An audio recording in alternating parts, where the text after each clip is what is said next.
안녕하십니까. 세상을 읽어주는 남자 이상훈입니다. 오늘은 애플과 인텔에 대해서 한 말씀 드리겠습니다. 이 비즈니스에는 영원한 적도 아군도 없습니다.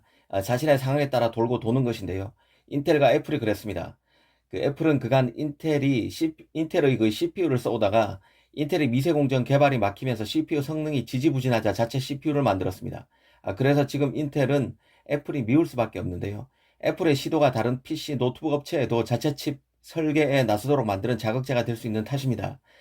그런데 애플이 M 시리즈 두 번째, 세 번째 CPU인 M1 프로와 M1 맥스를 발표한 날 인텔 펩 겔싱어가 애플이여 돌아오길 바란다는 인터뷰를 했습니다. 인텔 CEO 입장에서 그 정도 멘트 말고 할 얘기가 뭐가 있을까 하고 넘어갈 수도 있는 일입니다. 하지만 이런 언급의 맥락을 곱씹어 보면 칩 비즈니스 이해를 높이는 데 유용하다는 생각이 듭니다. 이런 점을 짚어드리겠습니다. 일단 애플이 M1 칩에서 더 진화된 M1 프로와 M1 맥스를 내놓았다는 것부터 보겠습니다. 이 두 칩 모두 TSMC 5나노 공정에서 만들었습니다. 이 트랜지스터 수만 보면 확실히 차이가 나는데요. 애플이 가장 먼저 내놓은 자체 CPU M1의 경우는 트랜지스터 수가 160억 개였습니다. 그런데 이번에 나온 M1 프로는 337억 개로 2배가 넘습니다. 그리고 가장 업그레이드 버전인 M1 맥스 칩은 570억 개나 됩니다. 160억 개, 337억 개, 570억 개로 트랜지스터 밀집도가 크게 올라갔습니다. 그만큼 강력한 칩이라는 얘기죠. 이 CPU 코어도 M1의 경우는 8개였는데 M1 프로와 M1 맥스는 최대 10개로 늘었습니다. 특히 GPU 코어 업그레이드가 눈에 띄는데요. 이 자체 실리콘에 첫 발을 뗐던 M1에서는 GPU 코어가 최대 8개였는데 M1 프로는 16개, M1 맥스는 32개나 됐습니다. GPU 성능이 크게 늘었다는 의미입니다. 재미있는 것은 이날 인텔 겔싱어가 애플에 돌아오라고 했다는 점인데요. 마켓워치와의 인터뷰를 통해서였습니다. 이 겔싱어는 인텔 칩으로 애플이 구동되는 것에 대한 생각을 결코 포기하지 않는다고 했습니다. 또 시간이 흐르면서 그들의 사업을 되찾고 싶다고도 했습니다. 마지막으로 인텔이 해야 할 일은 애플이 할 수 있는 것보다 더 나은 칩을 만드는 것이라는 점도 다시 한번 강조했습니다.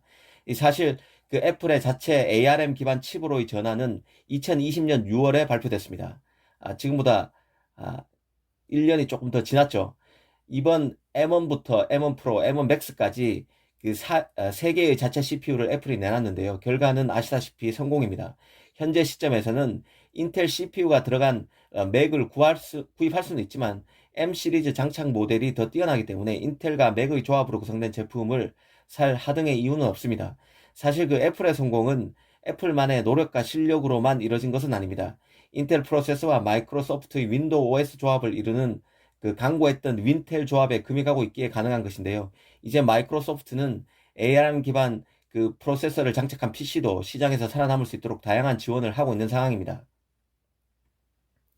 애플로서는 독자 칩 전략으로 맥 PC 매출을 끌어올리는 상황으로까지 성공하고 있습니다. 하지만 이게 여의치 않더라도 맥 PC를 통해서 아이폰 사용자를 자기의 생태계에 단단히 묶을 수 있습니다. 지금 바이러스 사태로 노트북 시장이 반짝 하락이긴 하지만 성장하기는 쉽지 않은 시장입니다. 이럴수록 노트북과 PC 시장에서 차별화를 내놓는 제품이 많아지고 있고 애플이 스스로 설계한 ARM 기반 CPU를 탑재한 제품은 그런 대표 사례에 속할 것입니다. 애플이 얼마만큼 성공할 것이냐는 사실 인텔의 CPU 개발 속도와 밀접히 연계된 문제입니다. 겔싱어가 인터뷰를 통해서 가능하지도 않는 애플이여 돌아오라를 외치는 것은 달리 보면 곧 나올 자신의 CPU인 엘더레이크를 홍보하는 효과를 노린 것으로 봅니다. 인텔 CPU가 다시 최고의 퍼포먼스를 보여준다면 자체 CPU를 만들던 움직임에 세기를 박을 수 있을 것입니다. 세기까지는 박지 못하더라도 그런 움직임에 주춤하게만 만들 수 있는 것이죠. 오늘은 애플의 자체 CPU 업그레이드 버전 출시와 인텔 겔싱어가 애플에 돌아오라고 했다는 인터뷰의 배경을 한번 따져봤습니다. 감사합니다.